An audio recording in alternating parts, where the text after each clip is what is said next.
Hello, and welcome to Central Coast Poetry Shows. And I'm your host, Jim Russo. My reason for producing this show is this. For about 10 years, I've been reading and attending poetry readings all over California's Central Coast.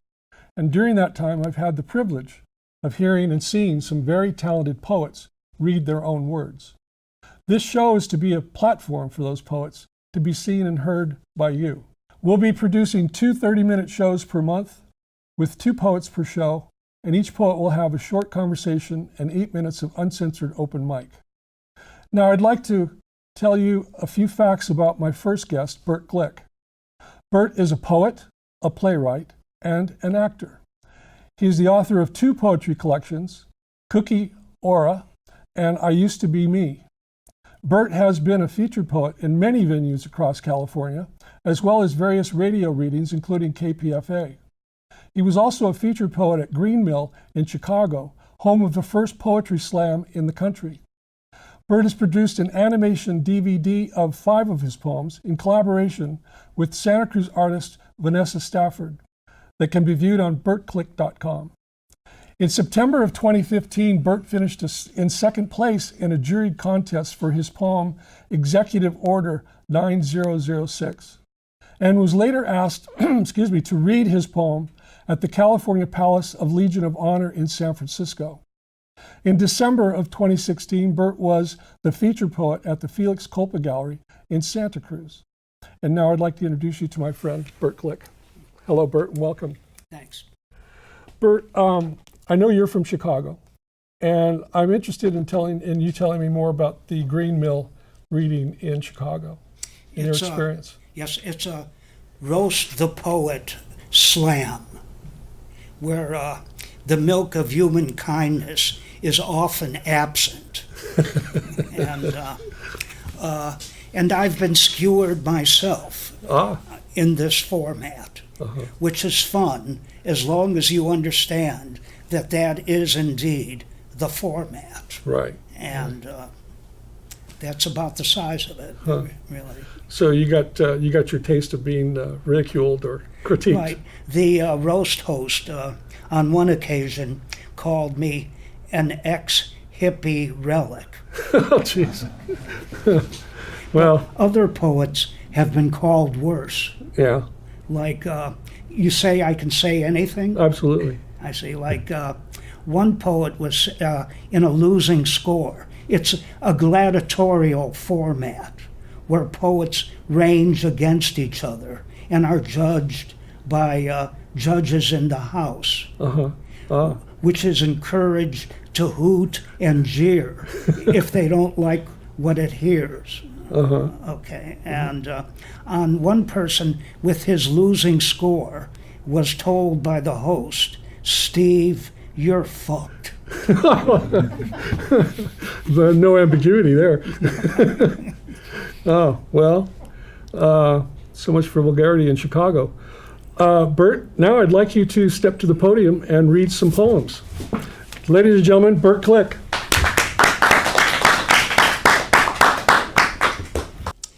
Sacred secretions. Is aromatic arousal olfactory entrapment, drawn to your dissipated by dawn night blooming jasmine adorning your threshold? My moon-born visitation to behold you on your bed of buds, oozing sacred secretions that reinforce the faith. We are what we dream. Proactive at dawn, my half-awake move to you, succumbing to your succulent symbols of more than compassion, of another day alive, to your color-changing mood play eyes that seem to see tactile textures, filigree laces, round edges of morning pleasures.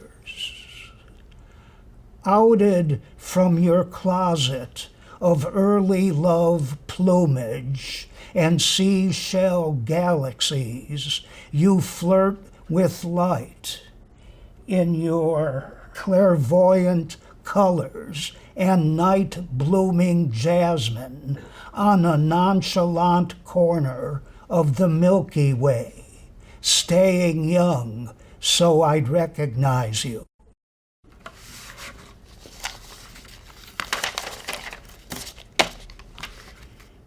The tumor registry.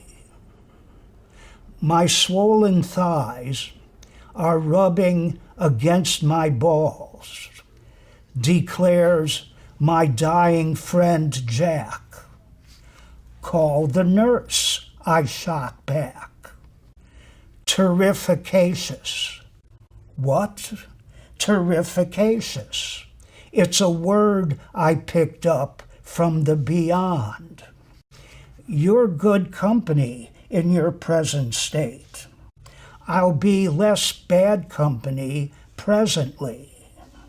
Allowing no crying in his presence. Save the tears for the funeral, he tells us. When I call him at the last roundup hospice, is this Sugar Ray, I ask? It's Saccharin Ray, he replies. An old theater hand, he does rib-splitting Alzheimer imitations of other patients. My mortal mirror, tumorous, humorous friend. My humor is depleting 5% a day. I can't wait to hear my eulogy. Poor me, all I did was get what I wanted. Every day is a poem dedicated to one day more. I could get into writing some post-life poetry. He made you. In a garden of poems, he gave you birth. Chant the old Aztecs in his ear. We only came to sleep. We only came to dream.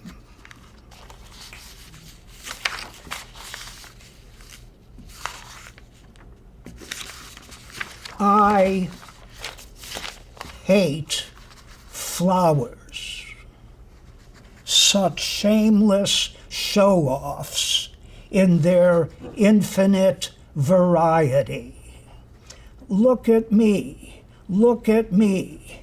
Aren't I pretty? Give me a break already. And how they rub their egos in my nose, assaulting my olfactory, heaven knows, with sweet fragrances, distracting me so. Just to look at their fantasia of colors, blending, suffusing, distracting, juxtaposing, makes me sick.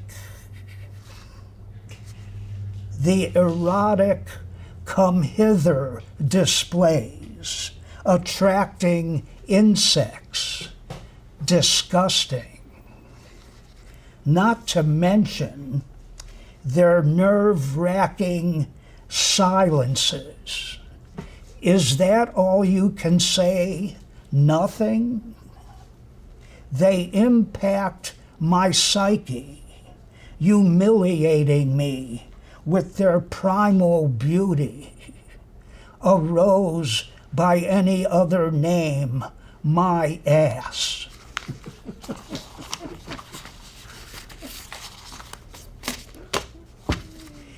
Vampire with wings. My roommate, the mosquito, waits late for me to bed. buzzes my head, believes we are wed. My blood, the nectar of the gods, she drinks deep. I can't sleep. No protection from her affection. I swell from her affection. Not to mention, she won't even split the rent. The who's who universe. Upon our sensitive skins, our history is tattooed, my fellow former spermazoids. That 1,000,000 to 1 race we raced to be embraced by the ace of eggs, the chosen ones. I salute you. Welcome to my universe, where we who enter don't abandon all hope, where matter is unincorporated, where laws are unenforceable, where gravity is our friend, where sex is stripped of, yet steeped in mystery, minus that lubricant of civilization, hypocrisy. Thank you, Bert.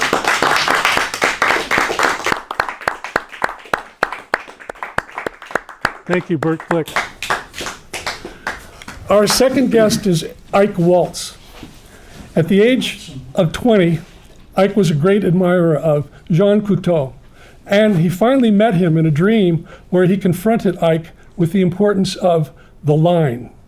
At this same time, Eike was a classical ballet dancer at the Deutsche Oper in Berlin, where he was told by a family member of Stefan Zweig to pursue the meaning of to say, meaning say it outside the box, say it as you see it, hear it, smell it, and feel it. Say it with passion. Be concise with no frills, no hassle if you have to.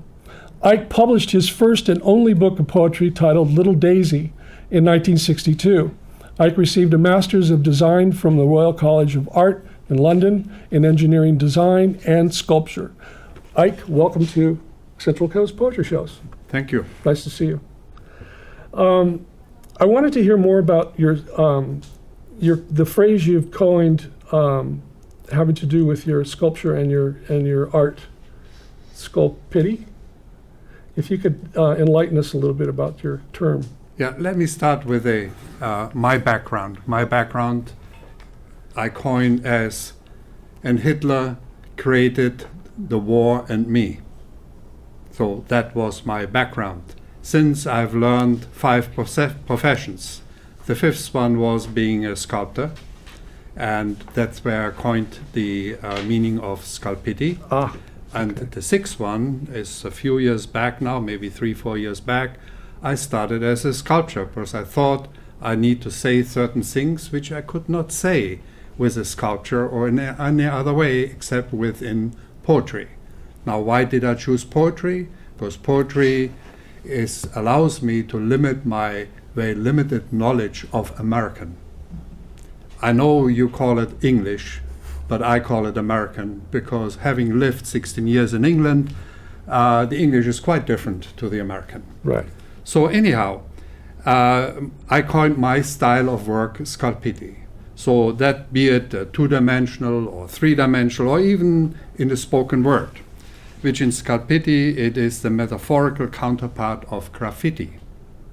Sculpity is a name I've chosen to produce a static or dynamic or sound-based background carrying a contemporary statement or message. Over time, the constant of the background becomes historical or a historical statement and may be programmed or may need to be reprogrammed to address a completely new message. So I use the old to use it as a background to present the new. So that is in essence the basis of sculpity. Like graffiti, you have the wall, the constant, And whoever comes along and wants to put a message on it overpaints The previous message. the previous message, but the wall is the constant. Right. And Right. that is my meaning of sculpiti. I see. That's interesting. What else would you like to talk about? Well, We only have a short time, but in poetry, of course, the poet is the only performer. He has the right not to be the tyrant of his own mind, and thus he turns sculpiti. okay. Now, I'd like to ask you something that I try to ask everyone. Of all the poems you've written, and you've published your first book in '62, so I'm assuming you've had quite a history of writing. What is your favorite poem that you've written? Oh, I don't think I have a favorite. I have written a few poems. No, I have not written many poems. A matter of fact, when I wrote that booklet or book in 1962, I was so disappointed about myself that I swore I will never write again. And I picked up writing as late as in 2007, I believe. You're your own worst critic. Yeah. Well, at any rate, I'd like you to read your favorite poem or one of your favorite poems as you step to the podium and read us some of your poetry. I will. Thank you, Ike. Thank you. Eike Waltz, everyone.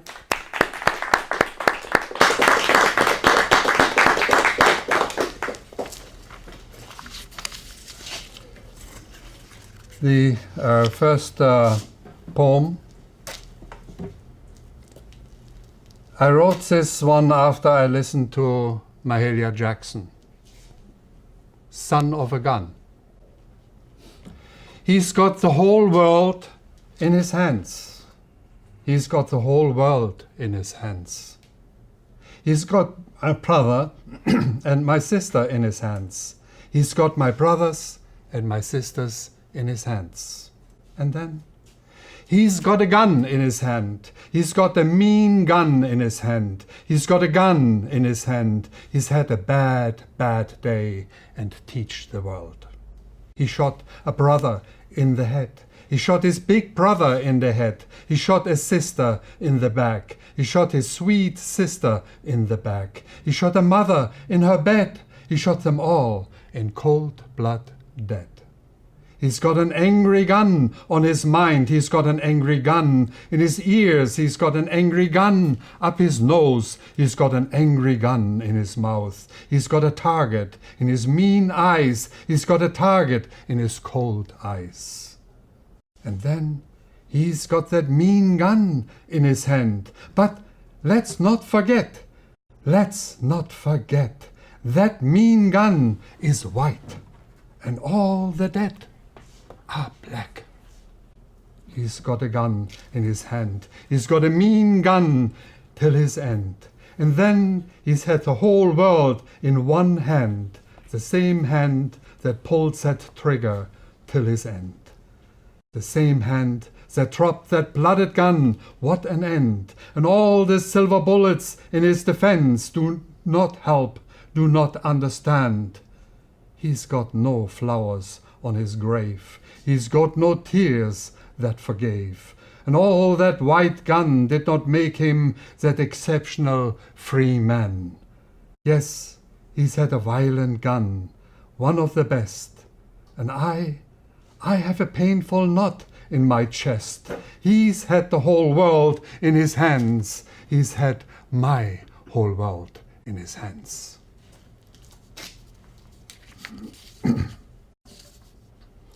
This is an unfinished dithyramb debating the value of beauty. The dithyramb was an ancient Greek hymn sung and danced in honor of Dionysus, the god of wine and fertility. The term was also used as an epithet of the god Plato in the Laws. While discussing various kinds of music, it mentions the birth of Dionysus, called the dithyramb. Plato also remarks in the Republic that dithyrambs are the clearest example of poetry in which the poet is the only speaker. Forward to the 20th century. Imagine the early 1960s. Munich. The rebuilt Bavarian States Opera. I performed in a ballet called The Dithyramb. Music by and conducted by Aaron Copland. The choreography was based on Schiller's poem Auch das Schöne muss sterben. Even the beautiful must perish. I cannot remember my steps, but the words would haunt me forever. Auch das Schöne muss sterben.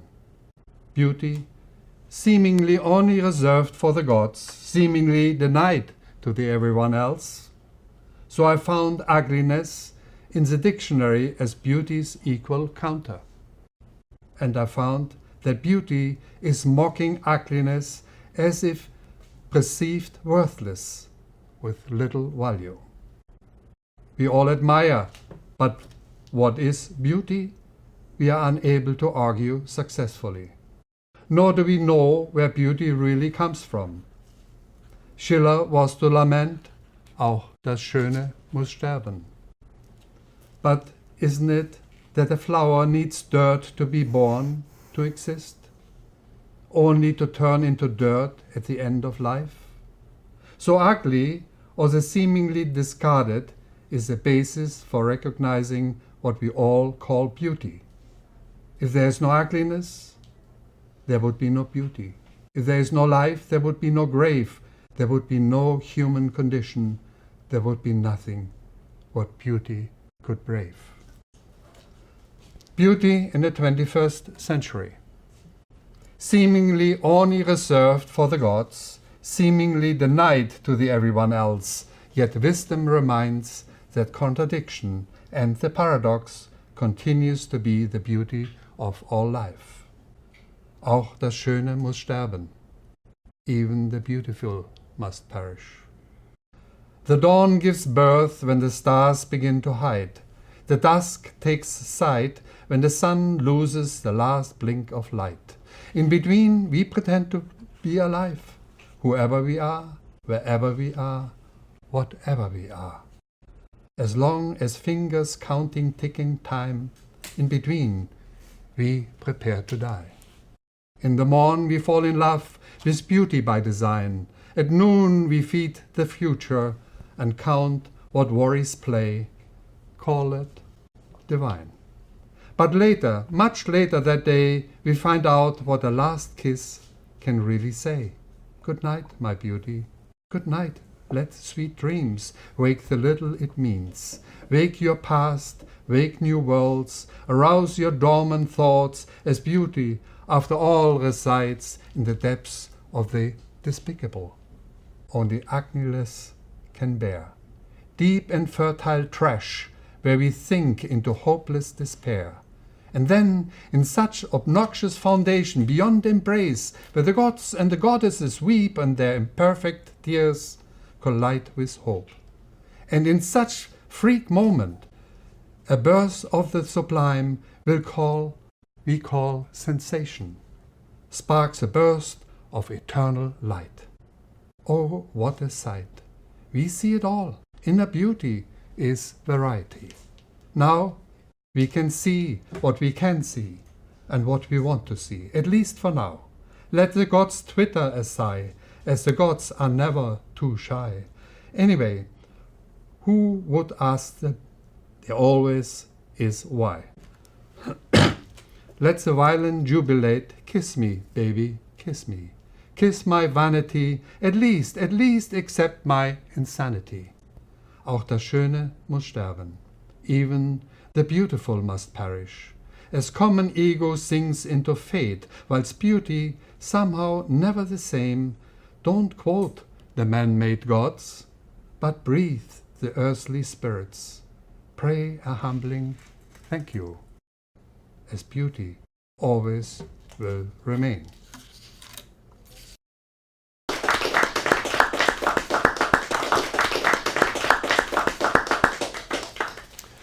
Thank you, Ike.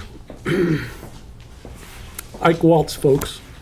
It's hard to see that. Now, I'd like to read one of my poems from my book, Laura. And this is, I was watching the news this morning, it prompted me to choose this one. It's titled Fascism. Want some? It begins with a moral and financial breakdown, when the old order seems to no longer work, and waves of national resentment are running high, threatened by economic and social disorder. The current government seems unable to solve the country's problems.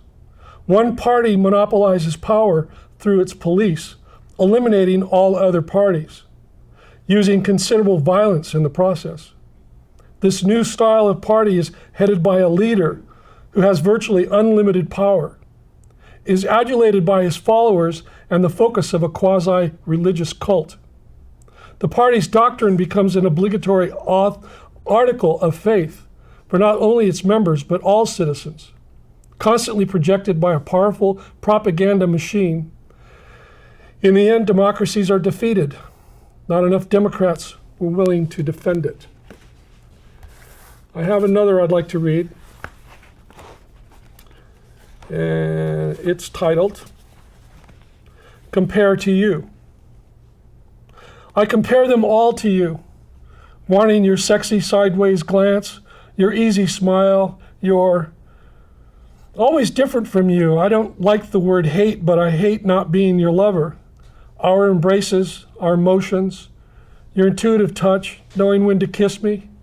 Our bodies a slow burning fever, years of making love and never the same. Holding hands on San Francisco streets, our adult smiles teasing others nearby. Those quiet mornings reading in the garden. Nobody compares, nobody attracts me. They're not you. They don't have all of you. Not your way, not your sway, not you. How can I love another like I loved you? How can another love me like you? How can I love another that isn't you? Thank you for tuning in to Central Coast Poetry Show. And find us next time. Thank you and good night.